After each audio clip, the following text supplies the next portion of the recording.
Hello दोस्तों, आपका स्वागत है मेरे चैनल पर। मैं जितेंद्र रघुवंशी। आज मैं आपको बताऊंगा लाइव ITR 1 मतलब सैलरी वाला रिटर्न कैसे फाइल किया जाता है।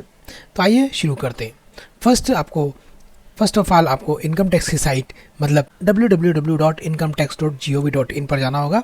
उसके बाद आप वहां पर लॉगिन करेंगे। लॉगिन आपका पे नंबर, आपका यूज़र नेम होता है और पासवर्ड डाल के आप इस लॉगिन करेंगे। उसके बाद हम जैसे ही लॉगिन कर चुके होंगे तो हमारे पास ये वाला लेआउट आएगा। इसमें डैशबोर्ड है, उसके जस्ट बगल में मतलब साइड में ई फाइलिंग का ऑप्शन है। ठीक है, इस पर आपको क्लिक नहीं करना है, माउस ले जाना है। माउस ले जाने पर एक ड्रॉप डाउन लिस्ट खुलेगी। इस ड्रॉप डाउन लिस्ट में फर्स्ट जो ऑप्शन है इनकम टैक्स रिटर्न का, उस पर भी क्लिक नहीं करना है। उस पर माउस लाएंगे तो एक और ड्रॉप डाउन लिस्ट खुलेगी।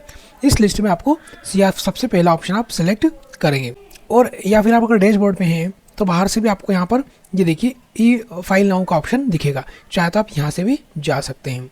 अगर यहाँ ऑप्शन ना दिखे तो आप इसके अंदर से फिर जाकर लॉगिन कर सकते हैं, मतलब स्टार्ट कर सकते हैं। बाय डिफ़ॉल्ट आपका करंट असेसमेंट ईयर 24-25 सिलेक्टेड रहेगा। यहाँ दो ऑप्शन रहते हैं रिटर्न फाइल करने के, एक ऑनलाइन होता है, एक ऑफलाइन होता है। मैं आपको ऑनलाइन के थ्रू रिटर्न फाइल करना बताऊँगा।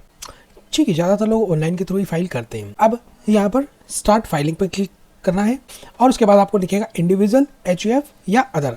इसमें से आपको आपकी कैटेगरी सिलेक्ट करना है। तो चूंकि हम इंडिविजुअल वाला रिटर्न फाइल कर रहे हैं तो हम इंडिविजुअल को सिलेक्ट करेंगे। देन फिर आपको यहाँ पर फॉर्म सेलेक्ट करना है, कौन सा फॉर्म आप फिल करना चाहते हैं। जैसे ITR 1 सैलरी वाला, ITR 2 capital gain agriculture income इत्यादि के लिए, ITR 4 44 AD के अंतर्गत हम जो इनकम शो करना चाहते हैं उसके लिए। फॉर्म और भी है मगर अभी डिपार्टमेंट ने 3 ही फॉर्म इशू करे।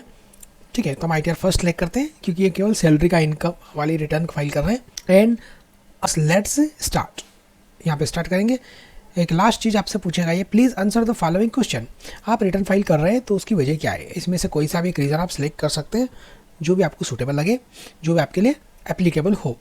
जैसे टैक्सेबल इनकम आपकी 2.5 लाख से ज़्यादा है, मतलब एग्जेम्पशन लिमिट से ज़्यादा है, तो ये फर्स्ट। सेकंड कंडीशन के अंदर नीचे सब कंडीशंस लिखी हुई है, तो उनमें से अगर कोई एप्लीकेबल हो तो आप वो लेकर उसको सेलेक्ट करेंगे। अदरवाइज कुछ भी क्लियर ना हो तो आप अदर पे जाकर भी आगे कंटिन्यू कर सकते हैं। तो फिर अब यहाँ से आपका रिटर्न शुरू होता है। सबसे पहला आपको पर्सनल इन्फॉर्मेशन को हम ओपन करके हमें कंफर्म करना है। इसमें कुछ ज़्यादा कुछ करने का नहीं रहता है। तो यहाँ पर आपको केवल employ, nature of employment select करना है। अगर आप एम्प्लॉय हैं, जैसे गवर्नमेंट सेंट्रल के एम्प्लॉय हैं या स्टेट गवर्नमेंट के एम्प्लॉय हैं या पब्लिक सेक्टर या प्राइवेट है, अगर आपको कुछ भी इसमें क्लियर ना हो तो इसमें भी एक आखिरी में अदर का ऑप्शन अवेलेबल है। ठीक है, ये आप सारे ऑप्शन पढ़ लीजिएगा। अगर आपको नहीं लग रहा है कि मुझे किसी भी कैटेगरी में फाइल करता हूँ तो आप सीधे अदर को सिलेक्ट करके आगे बढ़ जाइएगा। ठीक है, यहाँ पर आपको कुछ भी नहीं करना है। फाइलिंग सेक्शन, क्योंकि अभी हम टाइमली रिटर्न फाइल कर रहे हैं इसलिए यहाँ पर बाय डिफ़ॉल्ट सेक्शन 139 सिलेक्ट रहेगा। इसमें आपको कुछ भी चेंज नहीं करना है। इसके बाद आपको नीचे आना है। फाइल रिस्पॉन्ड में भी आपको कुछ नहीं करना है क्योंकि हम किसी इनकम टैक्स के नोटिस के अगेंस्ट रिटर्न फाइल नहीं कर रहे हैं। इसके बाद ये आती है खास चीज़, न्यू टैक्स रिजाइम और ओल्ड टैक्स रिजाइम सिलेक्शन करने की। ठीक है, इसमें आपको देखना है, जैसा कि मैंने आपको पहले भी वीडियो में बताया था कि डिपार्टमेंट ने बाय डिफ़ॉल्ट कर दिया है कि आप न्यू टैक्स रिजाइम में रिटर्न फाइल करेंगे। अगर आपको न्यू से ओल्ड में जाना है तो आपको केवल यहाँ पर टिक जो नो पर लगी उसको येस पर करना पड़ेगी। अब चूंकि सैलरीड वाला रिटर्न है इसलिए हमें इसमें 10 IE फिल करने की ज़रूरत नहीं है। अगर हम ITR 4 फाइल करेंगे मतलब बिजनेस वाला रिटर्न तो 10 IE फॉर्म फिल करना पड़ेगा। मैं उसका भी वीडियो बनाकर डालूंगा। तो ठीक है, अब यहाँ केवल हमें येस या नो करना है। यहाँ पर येस पे करने से हम ओल्ड टैक्स रिजाइम में रिटर्न फाइल कर सकेंगे और नो पर टिक लगाने से हम न्यू टैक्स रिजाइम का में रिटर्न फाइल करेंगे। तो अभी मैं ओल्ड टैक्स रिजाइम में ही रिटर्न फाइल करने का बता रहा हूँ। तो दोस्तों, न्यू टैक्स रिजाइम और ओल्ड टैक्स रिजाइम में कोई अंतर नहीं है, केवल टैक्स का रेट का अंतर है। बाकी रिटर्न फाइल करने का तरीका पूरा सेम है। बस न्यू टैक्स रिजाइम में हमें डिडक्शंस नहीं मिल पाएगी। सिलेक्ट करने के बाद हमें नीचे आना है। अगर आपकी बैंक ऐड नहीं है तो आपको बैंक पहले ऐड करना पड़ेगी। बैंक ऐड करने का नीचे ऑप्शन दिया हुआ है। And then confirm. जैसे आप कन्फर्म क्लिक करेंगे तो यहाँ देखिए बाहर कन्फर्म लिखा गया, मतलब आपकी एक फील्ड कंप्लीट हो चुकी है। ऐसे आपको केवल 4 और फील्ड कंप्लीट करना है। अब हम जाते हैं ग्रॉस टोटल इनकम पर। इसके अंतर्गत आपकी जो भी इनकम होगी यहाँ पर आप ये एग्जाम्पशन से, मतलब सैलरी के अंदर आपको कौन कौन से एग्जाम्पशन मिलते हैं आप इसे रीड करेंगे।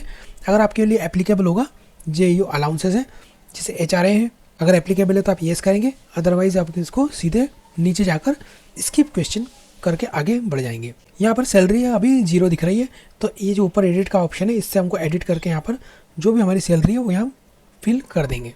लेकिन हाँ, एक बात ध्यान रखिए, आप ये फाइल करने के पहले AIS और TIS डाउनलोड जरूर करें, जो कि यहाँ से डाउनलोड होता है। TDS के लिए 26S को भी पहले देख सकते हैं, वो उसके लिए भी आपको ई फाइल पर जाकर सेकंड ड्रॉप डाउन लिस्ट खुलेगी, उसमें 4th ऑप्शन आएगा व्यू फॉर्म 26S।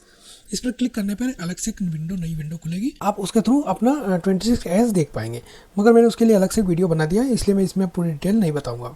ओके, ये सैलरी की इनकम डालने के लिए हमको एडिट का ऑप्शन दिया है, यहाँ से एडिट करेंगे और जो भी हमारी सैलरी की इनकम है वो हम रिकॉर्ड कर देंगे। जैसे सपोज 3,50,000, ठीक है।